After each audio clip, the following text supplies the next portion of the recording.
അസ്സലാമു അലൈക്കും വറഹ്മത്തുള്ളാഹി വബറകാതുഹു. കഴിഞ്ഞ ക്ലാസ്സിൽ സൂറ ബഖറ 3 ആയത്തുകൾ മനസ്സിലാക്കി. ഇൻഷാ അല്ലാഹ് ഇന്ന് ബാക്കി വരുന്ന കുറച്ച് ആയത്തുകൾ നോക്കാം. അഊദു ബില്ലാഹി മിനശ് ശൈത്വാനിർ റജീം. ബിസ്മില്ലാഹിർ റഹ്മാനിർ റഹീം. വല്ലദീന യുഅ്മിനൂന ബിമാ أنزل إليك وما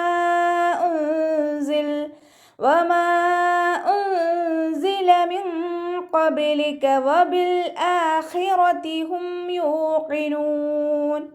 വല്ലദീന വാവ് ഉച്ചരിക്കുമ്പോൾ ചുണ്ടുകളൊന്ന് വട്ടത്തിൽ പിടിച്ചിട്ട് ഉച്ചരിക്കാൻ ശ്രദ്ധിക്കുക. ലാമിന് ശ്രദ്ധ കൊടുക്കുക. 2 ഹർഫുകൾ ഉച്ചരിക്കുന്ന കനം കൊടുക്കുക കേട്ടോ.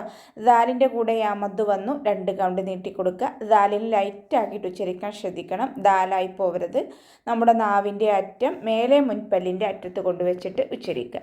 യുഅ്മിനൂന ഹംസ കൽക്കലയുടെ ലെറ്ററിലാത്തത് കൊണ്ട് ഹാഫ് സുക്കൂന് കൊടുക്കുക. നൂനിൻ്റെ കൂടെ വാവ് മദ് വന്നു 2 കൗണ്ട് നീട്ടി കൊടുക്കുക.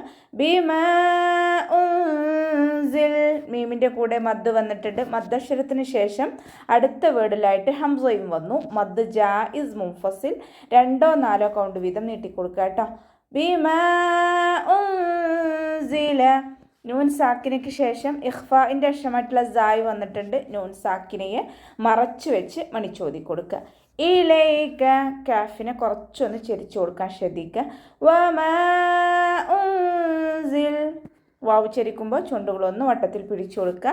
മീമിൻ്റെ കൂടെ മദ് വന്നു. മദ്ദക്ഷരത്തിന് ശേഷം അടുത്ത വേർഡിലായിട്ട് ഹംസയും വന്നു. മദ് ജായിസ് മുൻഫസിൽ 2 or 4 കൗണ്ട് വീതം നീട്ടിക്കൊടുത്തിട്ട് ഉച്ചരിക്കുക കേട്ടോ. നൂൻ സാക്കിനയ്ക്ക് ശേഷം വീണ്ടും സായ് വന്നു. നൂൻ സാക്കിനയെ മറച്ചു വെച്ച് മണിച്ചോതി കൊടുക്കുക. വമാ ഉൻസില മിൻ ഖബ്ലിക് ഇവിടെ നൂൻ സാക്കിനയ്ക്ക് ശേഷം ഖാഫ് വന്നു. ഇഖ്ഫാഇൻ്റെ അക്ഷരം തന്നെയാണ് ഖാഫും. അപ്പോൾ നൂൻ സാക്കിനയെ മറച്ചു വെച്ച് മണിച്ചോതി കൊടുക്കുക. ബ കൽക്കലയുടെ ലെറ്റർ ആയതുകൊണ്ട് സുക്കൂനാവുമ്പോൾ ഫുൾ സുക്കൂന് കൊടുത്തിട്ട് ഉച്ചരിക്കുക. കാഫിനെ കുറച്ചൊന്ന് ചെരിച്ചിട്ട് ഉച്ചരിക്കാൻ ശ്രദ്ധിക്കുക കേട്ടോ. മിൻ ഖബ്ലിക വബിൽ ആഖിറതി ലാമ് കൽക്കലയുടെ ലെറ്ററിലാത്തത് കൊണ്ട് ഹാഫ് സുക്കൂന് കൊടുത്തിട്ട് ഉച്ചരിക്കുക.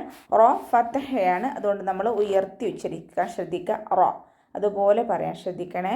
വബിൽ ആഖിറതി ഹും യൂഖിനൂൻ മീം സാക്കിനയ്ക്ക് ശേഷം യാ വന്നു. ഇദ്ഹാർ ശഫവിയാണ്. മീമിനെ മണിക്കാതെ വ്യക്തമാക്കി ഉച്ചരിച്ചു കൊടുക്കുക കേട്ടോ. യൂഖിനൂൻ യാൻ്റെ കൂടെ വാവ് മദ് വന്നു 2 കൗണ്ട് നീട്ടിക്കൊടുക്കുക. അവസാനത്തിൽ മദ് ആരുൽ സുക്കൂനിൽ വഖഫ് ചെയ്യുമ്പോൾ 2 or 4 or 6 കൗണ്ട് വീതം നീട്ടി വഖഫ് ചെയ്യുക കേട്ടോ. أولئك على هدى من ربهم وأولئك هم المفلحون. أولئك ഇവിടെ ലാമിൻ്റെ കൂടെ മദ് വന്നു. മദ്ദക്ഷരത്തിന് ശേഷം അതേ വേർഡിൽ തന്നെ ഹംസയും വന്നു. മദ് വാജിബ് മുത്തസിൽ 4 or 5 കൗണ്ട് നിർബന്ധമായിട്ട് നീട്ടിക്കൊടുക്കണം കേട്ടോ. ഉലൈക അലാ ഹുദം മിർ റബ്ബിഹിം ലാമിൻ്റെ കൂടെ ചെറിയ അലിഫ് മദ് വന്നു. ചെറിയ അലിഫ് മദ്ദിനെ കണ്ടാലും നമ്മൾ 2 കൗണ്ട് വീതം നീട്ടിക്കൊടുക്കണം. ഹുദം മിർ റബ്ബിഹിം ദാലിന് ഫതഹ തെൻവീന് വന്നു. തെൻവീനിന് ശേഷം ഇദാം ബിഉന്നയുടെ അക്ഷരമായിട്ടുള്ള മീം വന്നു. തെൻവീനിനെ മീമിലേക്ക് ലയിപ്പിച്ച് ഉന്നയോട് കൂടി ഓതിക്കൊടുക്കുക കേട്ടോ. ഉന്ന എന്ന് പറഞ്ഞാൽ നല്ലോണം മണിച്ചിട്ട് ഓതിക്കൊടുക്കുക. ഹുദം മിർ റബ്ബിഹിം നൂൻ സാക്കിനയ്ക്ക് ശേഷം ഇദാം ബിലാഉന്നയുടെ അക്ഷരമായിട്ടുള്ള റോ വന്നു. നൂൻ സാക്കിനയെ റോയിലേക്ക് നമ്മൾ ലയിപ്പിച്ചു കൊടുക്കുന്നുണ്ട്, പക്ഷേ അവിടെ മണിക്കാതെ ഉച്ചരിക്കുക. മിർ റബ്ബിഹിം വഉലൈക ലാമിൻ്റെ കൂടെ മദ് വന്നു. മദ്ദക്ഷരത്തിന് ശേഷം അതേ വേർഡിൽ തന്നെ ഹംസയും വന്നു. മദ് വാജിബ് മുത്തസിൽ 4 or 5 കൗണ്ട് നിർബന്ധമായിട്ട് നീട്ടിക്കൊടുക്കുക കേട്ടോ. ഹുമുൽ മുഫ്ലിഹൂൻ ലാമ് കൽക്കലയുടെ ലെറ്ററിലാത്തത് കൊണ്ട് ഹാഫ് സുക്കൂന് കൊടുക്കുക. ഫാഇനും നമ്മൾ ഹാഫ് സുക്കൂന് കൊടുക്കാൻ ശ്രദ്ധിക്കുക. അവസാനത്തിൽ മദ് ആരദിൽ വഖഫ് ചെയ്യുമ്പോൾ 2 or 4 or 6 കൗണ്ട് വരെ നീട്ടി വഖഫ് ചെയ്യാം. ഇന്നല്ലദീന കഫറൂ സവാഉൻ അലൈഹിം അഅൻദർതഹും അം ലം തുൻദിർഹും ലാ യുഅ്മിനൂൻ. ഇന്നല്ലദീന നൂന് ഷദ്ദ അക്മൽ ഒന്നയാണ് നല്ലോണം മണിച്ചു കൊടുക്കുക കേട്ടോ. ഒന്നാന്ന് പറഞ്ഞാൽ മണിക്കുന്നതിനെയാണ് നമ്മൾ ഒന്നാന്ന് പറയുന്നത്. കൂടുതൽ മണിക്കുന്നതിനെയാണ് അക്മൽ ഒന്നാന്ന് പറയുന്നത്. നൂനിനും മീമിനും ശ്രദ്ധ കണ്ടാൽ നല്ലോണം മണിച്ചു കൊടുക്കുക. ഇന്നല്ലദീന ലാമിന് ശ്രദ്ധ 2 ഹർഫ് ഉച്ചരിക്കുന്ന കനം കൊടുക്കണം, പക്ഷെ മണിക്കാൻ പാടില്ല. ദാലിൻ്റെ കൂടെ മദ് വന്നു 2 കൗണ്ട് നീട്ടി കൊടുക്കുക. കഫറു കാഫിനെ കുറച്ചൊന്ന് ചിരിച്ചു കൊടുക്കുക. വമ്മയാണ് ഉയർത്തി ഉച്ചരിച്ചു കൊടുക്കുക കേട്ടോ. കഫറു സവാഉൻ വാവിൻ്റെ കൂടെ മദ് വന്നു. മദ്ദക്ഷരത്തിന് ശേഷം അതേ വേർഡിൽ തന്നെ ഹംസയും വന്നു. മദ് വാജിബ് മുത്തസിൽ 4 or 5 കൗണ്ട് നിർബന്ധമായിട്ട് നീട്ടിക്കൊടുക്കുക. അലൈഹിം അനിൻ്റെ മഖ്റജ് തൊണ്ടയുടെ മധ്യഭാഗം വസത്തുൽ ഹൽക്കാണ്. ഹൽക്ക് എന്ന് പറഞ്ഞാൽ തൊണ്ട. വസത്ത് എന്ന് പറഞ്ഞാൽ മധ്യഭാഗത്തിനാണ് നമ്മൾ വസത്ത് എന്ന് പറയുന്നത്. അപ്പോൾ തൊണ്ടയുടെ മധ്യഭാഗത്തിൽ നിന്നും പുറപ്പെടുന്ന 2 അക്ഷരങ്ങൾപ്പെട്ട ഒരക്ഷരമാണ് ഐന്. അപ്പോൾ അതിൻ്റെ മഖ്റജ് ശ്രദ്ധിക്കുക കേട്ടോ.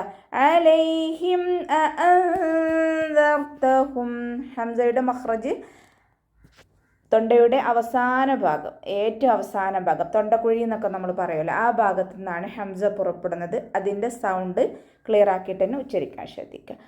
അഅൻദർതഹും നൂൻ സാക്കിനയ്ക്ക് ശേഷം ഇഖ്ഫാഇൻ്റെ അക്ഷരമായിട്ടുള്ള ദാല് വന്നു. നൂൻ സാക്കിനയെ മറച്ചു വെച്ച് മണിച്ചോതി കൊടുക്കുക കേട്ടോ. അം ലം തുൻദിർഹും ഇവിടെയും നൂൻ സാക്കിനയ്ക്ക് ശേഷം ഇഖ്ഫാഇൻ്റെ അക്ഷരമായിട്ടുള്ള ദാല് വന്നു. നൂൻ സാക്കിനയെ മറച്ചു വെച്ച് മണിച്ചോതി കൊടുക്കുക. ലാ യുഅ്മിനൂൻ ഇവിടെ മീം സാക്കിനയ്ക്ക് ശേഷം ലാമാണ് വന്നത്. അപ്പോൾ നമ്മൾ മീം സാക്കിനയെ വ്യക്തമാക്കി ഉച്ചരിക്കുക, മണിക്കാതെ വ്യക്തമാക്കി ഉച്ചരിക്കുക. മീം സാക്കിനയ്ക്ക് ശേഷം ബാവും മീമും അല്ലാത്ത ഏതൊരക്ഷരം വന്നു കഴിഞ്ഞാലും മീം സാക്കിനെ നമ്മൾ വ്യക്തമാക്കി മണിക്കാതെ ഉച്ചരിച്ചു കൊടുക്കുക കേട്ടോ. ലാ യുഅ്മിനൂൻ ലാമിൻ്റെ കൂടെ മദ് വന്നിട്ടുണ്ട്, 2 കൗണ്ട് നീട്ടിക്കൊടുക്കുക. ഹംസ കൽക്കലയുടെ ലെറ്ററില്ലാത്തത് കൊണ്ട് ഹാഫ് സുക്കൂന് കൊടുക്കുക. അവസാനത്തിൽ മദ് ആരത് വഖഫ് ചെയ്യുമ്പോൾ 2, 4, 6 കൗണ്ട് വരെ നീട്ടി വഖഫ് ചെയ്യാം കേട്ടോ. അപ്പോൾ നമുക്ക് ഇവിടെ വെച്ചിട്ട് നിർത്താം. അസ്സലാമു അലൈക്കും വറഹ്മത്തുള്ളാഹി വബറകാതുഹു.